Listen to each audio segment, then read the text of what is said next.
On Sunday, October 30th, CNN's Howard Kurtz reported on the show Reliable Sources that we, quote, erroneously described Professor Shirky as a New York Times consultant. Glynis McNichol agreed with Howard Kurtz, saying it's not true.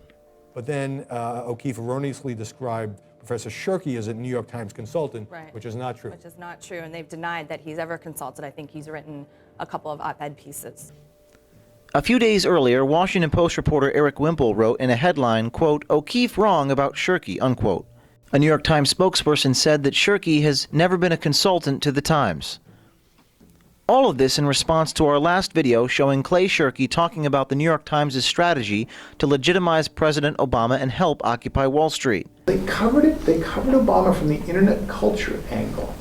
And a bit at a time, it became acceptable to consider that he might be president. But they needed someone else to make the first move.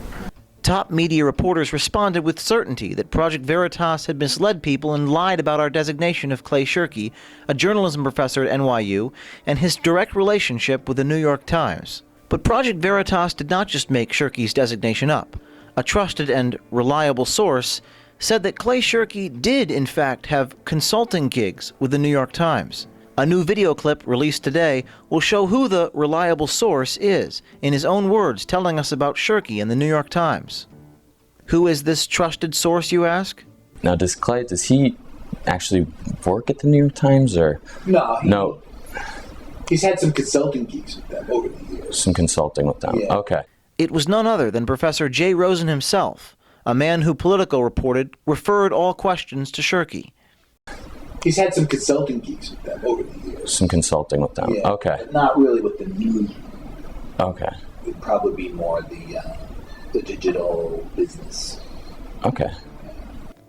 Jay Rosen did not comment about Shirky's relationship with the New York Times in either one of his blog posts following our video. Why didn't CNN and Howard Kurtz, who is on the show Reliable Sources, reach out to Project Veritas for comment to find out who the source of our information was? Will the Washington Post correct their headline?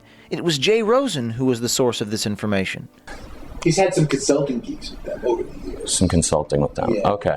Project Veritas asks the question, was Jay Rosen lying about the business relationship between his colleague and the New York Times?